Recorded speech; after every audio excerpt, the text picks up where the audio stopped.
님은 광주에서 이제 안디옥교회를 이제 맞으면 담임 목사신데 예.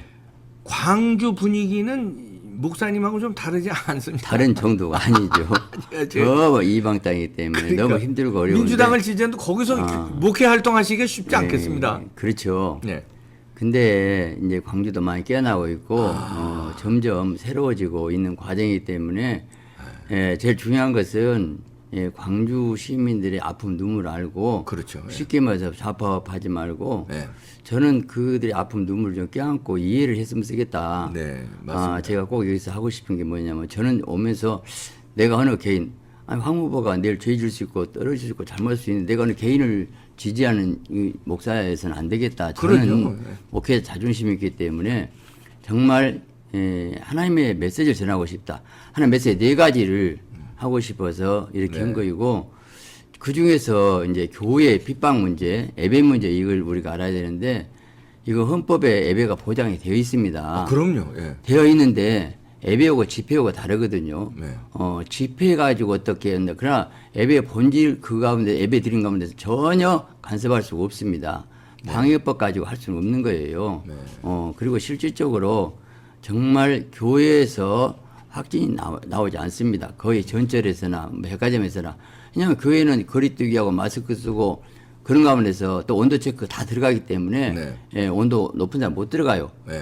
지금 질병관리본부에서 발표하기를 교회에서 확진 발생되지 않았다고 얘기했습니다. 예. 근데 놀라운 것은 우리 교회가 한 명 나왔는데도 그 다음에 그걸 가지고 더 키우고 40명을 100몇 명이라고 하고 그러면서 핍박하게 되는데 일반 백화점에서는 이 코로나 발생하면 소독 2시간 문 열어줍니다. 예. 근데 우리는 2주 폐쇄, 한 달 폐쇄, 그 건물이 뭔 죄입니까?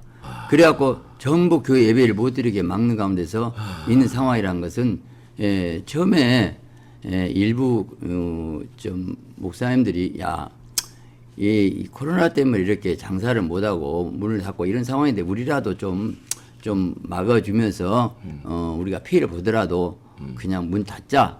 좋은 의미로 닫을 수 있었어요. 근데 저들의 의도는 우리가 예를 들어서 코로나 발생 우리가 닫겠습니다. 이건 좋은데 자기 닫아라. 합박하고 강제로 한 가운데서는 의도가 있다는 그것은 우리가 스스로 닫을 수 있어요. 그건 괜찮아요. 그렇죠. 닫을 수 있죠. 그런데 저들의 의도는 교회를 폐쇄해서 완전히 말살시키는 의도. 이게 뭔가 주사파 공산주의 사상이지 않습니까? 그렇죠. 왜냐하면 절대 양립할 수가 없어요. 그렇기 때문에 교회를 죽이기 위해서 이렇게 했는데 여기에 무릎 꿇으면서 처음에 무릎을 한번 꿇었더니 그 다음에 계속 해가지고 끌려가고 있는 안타까운 상황에서 교회가 다 죽어가는 상황인데 여기서 정신 차리고 교회가 다시 일어나지 않으면 한국교회는 죽는 상황이 되는 겁니다.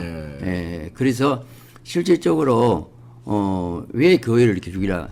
그런데 북한이 예배 못 드리고 교회 폐쇄했을 때 저 완전히 황무지 땅 지옥 같은 나라가 만들어지는 걸 보고 있는데 왜 이럴까? 우리 한국 대한민국은 사실 기독교 기초에 세워진 나라입니다. 이승만 대통령이. 그렇죠. 그 장로님 그래가지고 모든 그에서 세워진 기독교 정말 없었다면 한국이 세워질 수 있을까? 그럼요. 그때 그 당시 정말 그때 좌파파 참 안타까운데 남로당 박헌영 그분이 거의 70, 80부터 장악했거든요. 그런 상황에서 이승만 대통령이 기도구에서 다시 만들었어요. 근데 여기서 난 꼭 하나 얘기하고 싶은 것이 정말 주사파들이 알아야 됩니다. 김일성 주체사상 가진 사람들이 사실은 만일에 저희들이 원한 적화가 된다면 어떻게 될까? 저들부터 숙청해버립니다. 그렇겠죠. 잘 알아요. 왜냐하면 월남 베트공들이 지금 주사파들이거든요. 월남에 있는 기독교 공산주의들이었단 말입니다. 다 600만 명 다 죽였어요.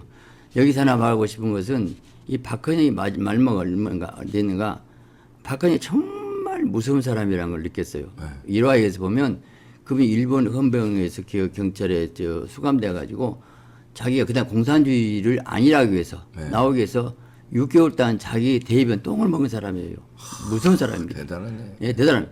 그리고 미친 척한 거예요. 미친 척은 그래서 내줬더니 이건 미쳤구나. 안 미쳤어요.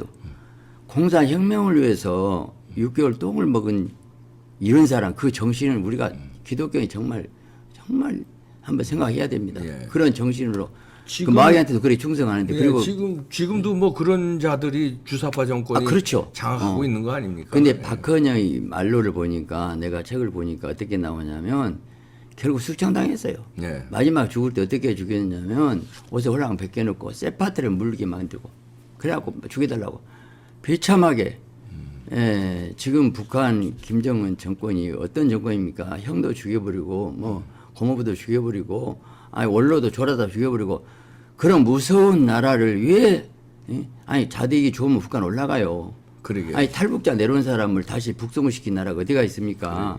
이런 무지막지한 나라가 되고 있거든요. 네. 이건 정말 막아야 그래서 난 더 하나 하고 싶은 것이 이건 알아야 됩니다. 지금 문재인 이 대통령이 대법원에서 고영지 변호사가 했을 때 공산주의 했을 때 무죄했잖아요. 공산주의 인정이 된 겁니다. 그런 나는 묻고 싶어요.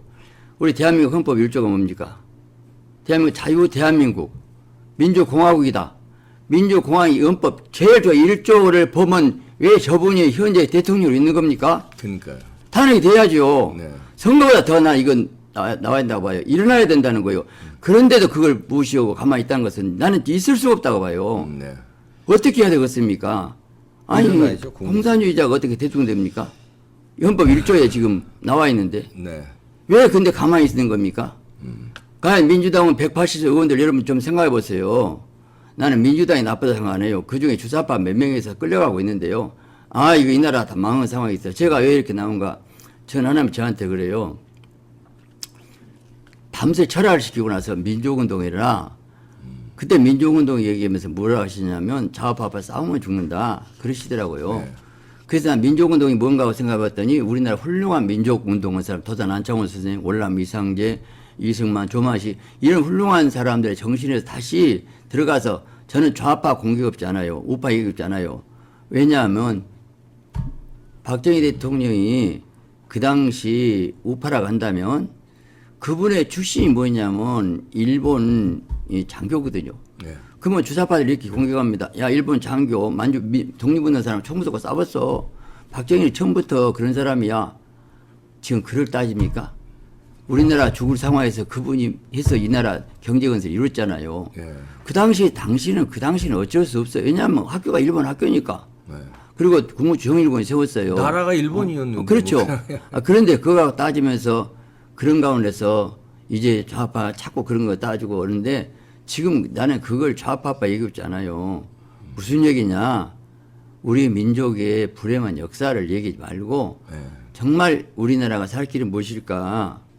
다시 말하면 이 주사파들 나 꼭 얘기하고 싶습니다. 강달 꼭 얘기합니다. 여러분들 그들 사상 자체는 뭔가 공정한 사회 만들겠다는 거예요. 맞아요.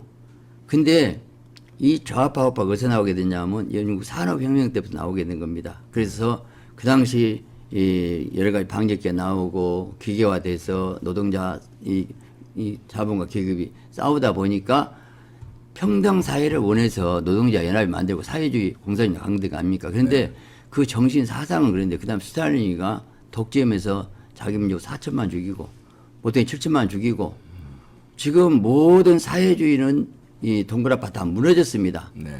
이 쓰레기통에 들어갔어요. 이미 그게 잘 안 된다는 거예요. 왜 그게 안 된 원인이 뭐냐면 저들이 뭘 간과했냐면 인간은 죄인이고 욕심이 있다는 거예요. 네. 그 당을 장악하면 자기들이 욕심에 있어야지. 욕심을 이길 수 있는 것은 예수님 용접하고 죄 회개해야 하나님 나는 건데 빈부가 섞여 살게 하나님 말씀은 뭐냐면 생사화복 하나님 주십니다. 네. 근데 저들은 우리들이 평등사회 이루기 위해서 자본과 이익을 멸망시키고 혁명해서 죽여갖고 나눠먹자. 다시 말하면 이 정부도 그래요. 처음부터 생산적인 것에 투자 안 하고 분배만 하니까 생산은 적은데 분배만 계속해서 하다 보니까 기업들이 살 수가 없어요. 네. 여기 기업이 잘 되려면 기업에 법인세 내려주고 여기 기업이 오게 만들었는데 처음부터 도망가게 만들고 거들나는 정부가 되고 있는 건 아닙니까? 왜 뭐 우리 목사님이 저 하도 애국 운동 하시다 보니까 교회에서 저 설교하시듯이 하시는데 얼마나 답답하고 나라가 넘어가는 거를 저는 원래 성격이 이렇게 성직자로 보시다 보니까 네. 예, 저 얼마나 그리고 또 기도하시는 가운데 또 깨닫고 하셔서 자 광주에서 목회 활동을 하시면서 이렇게 제가 한 가지 꼭 다시 말씀드리고 싶은 것은 뭐냐면 정말 이 나라가 나는 황교안 지지라고 생각하지 마시고 여기서 깨어나지 않으면 다 공산화됩니다.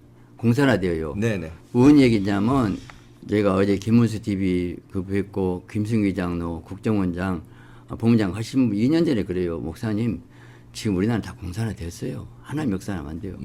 지금 믿지 않는 사람들도 잘 들으셔요. 이 정부를 대항해 싸울 사람은 기독교 교회밖에 없습니다. 옛날에 우리 학생 데모했잖아요. 다 무너졌어요. 교회 미워지 마세요.